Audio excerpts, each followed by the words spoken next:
of my favorite things to eat on backpacking trips are these military surplus MREs that I got. And let me just preface this by saying this is not ideal backpacking food. These are heavy. I got these for a pretty good deal off of eBay. I got a case of 12 of them, but they can be expensive, and they have a lot of stuff in them that you don't really need.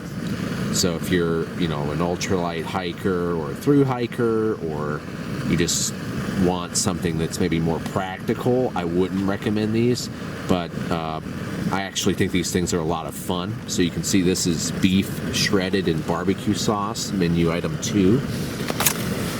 And the thing I like about MREs is they just come with all of this stuff. So this is actually the heating unit here, which I'm not using.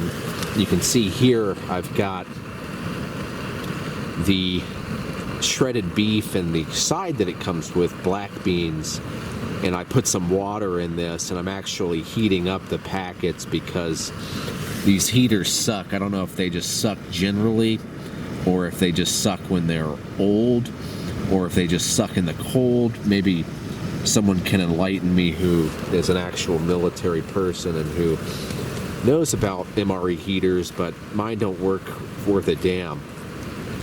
So I'm gonna use this to boil some water, or, you know, get some really hot water to heat these things up. But it comes with what is this? Roasted corn kernels. I've never had those. The tortillas. Okay, that's exciting. And some jalapeno spread. That looks really tasty. And I've actually had that before. So it's cheese spread, but it's got spicy jalapenos in it, so that's pretty good. Then you get a spoon here, and all kinds of other stuff. Toilet paper, got some barbecue sauce, salt and pepper, some instant coffee, moist towel, you know, just everything you would really need if you were out in the field in the service. I am not, of course, that, but I like these just because they're, you know, you don't really know what the side item is going to be. You don't know what the snack is going to be. You get instant coffee and a spoon if you forget your spoon. It's just, you know, it's like a meal kit. So that's what I enjoy about them. And you can see here I've got my camp stove. So the stove itself is on top of this butane canister, and I'm trying to get this water to a boil. These don't boil water that quickly, especially if there's wind, but we'll see how we do. Here you can see the black beans. They're pretty good. They're in like a spicy sauce. I wish I could have got them hotter, but I think my butane is out. I'm hoping it's got enough in it just to get some water at least lukewarm so I can eat breakfast tomorrow. I'm gonna have to change it out.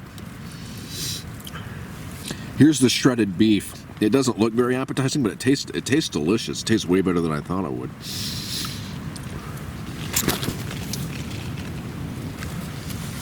Here are the tortillas, for tortillas that are a few years old, that have been in a olive drab colored bag with some, what did it come with? Boy, it's cold. It had one of these in it. It's getting pretty cold up here.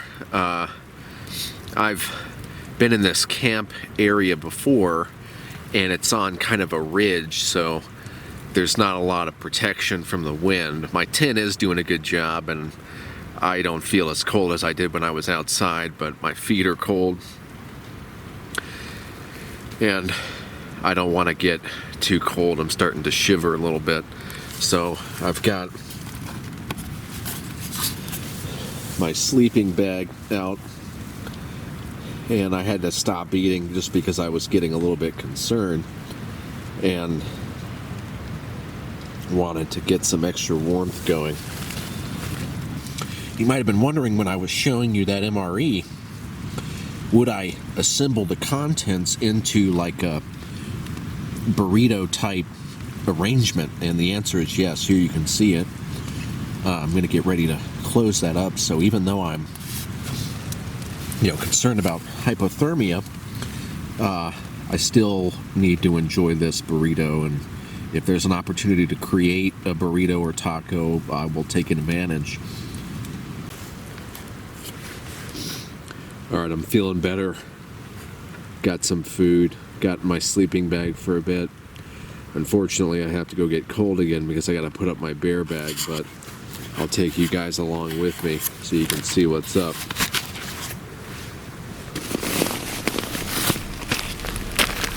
Here's the bear bag.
Here you can see the principle. This is not a textbook example. I'm really tired and cold, so I don't think a bear is going to be able to get to this unless it's really determined, but ideally you'd want maybe a little sturdier branch to hang this off of. One question I get a lot when I tell people I go on backpacking trips on the AT is, do you carry a firearm? And the answer is not always, but you can see today I am, and I'm glad that I am carrying tonight. You guys could see when I went out to put up that bear bag that it's pretty scary out there. You can't see anything. It's completely pitch black. There's all kinds of noises. Most of them are trees, but you have no idea what's going on out there. There is no way that anybody could get out here to help me if I got into any kind of trouble. It's miles away from a road. It's cold, it's dark. If I get into trouble, I'm on my own. So it's good to have the option. Do I think that the kind of trouble that could be resolved with a firearm is the most likely trouble that I could get in? No. The most likely trouble that I could get in out here is hypothermia. So firearm's not going to do anything to help me with that.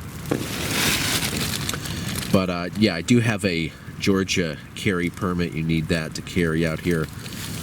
So the particular type of firearm, this is a Glock 20 in 10 millimeter, and this is on par with a 357 Magnum, maybe even more powerful than a factory 357 Magnum load, and people use it to hunt with. People carry the 10 millimeter into grizzly country. It's probably on the lighter side of what you would want to carry in terms of a handgun into grizzly country, but it is used for that purpose. So in terms of being able to handle black bear, you know, some sort of wild dog or wild boar, this would do the job in that respect. I'm going to do a separate video on the Glock 20 as an outdoor backpacking firearm option. And you can see here it's riding in the pouch on my kit bag, which makes it accessible when I'm actually out hiking, or I'm going to just keep it right here next to me, next to the pillow, because I want to be able to access it if black bear comes up and decides that it wants to attack me, or some deranged person is out here in the freezing cold and decides they want to attack me. Do I think that those are likely scenarios? No. So we got the bear bag put up. I don't know if I was able to get all of it. I think my camera might have cut out a little bit, but I'm definitely not going to go back out there to show you guys more bear bag stuff. There'll be other videos where I go into that in more detail. But I feel like I warmed up a little bit. I'm not as concerned about being cold. I just, I have to listen to what my body's telling me, and I was definitely a little bit cold earlier, but I'm feeling better now. I changed clothes, got the sleeping bag going, the tent's all sealed up, so we'll hopefully raise the internal temperature in here with my body heat and exhalation, get the microclimate going.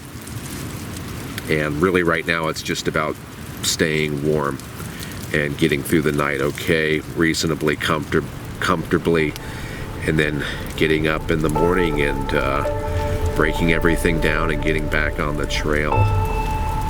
I'll see you tomorrow.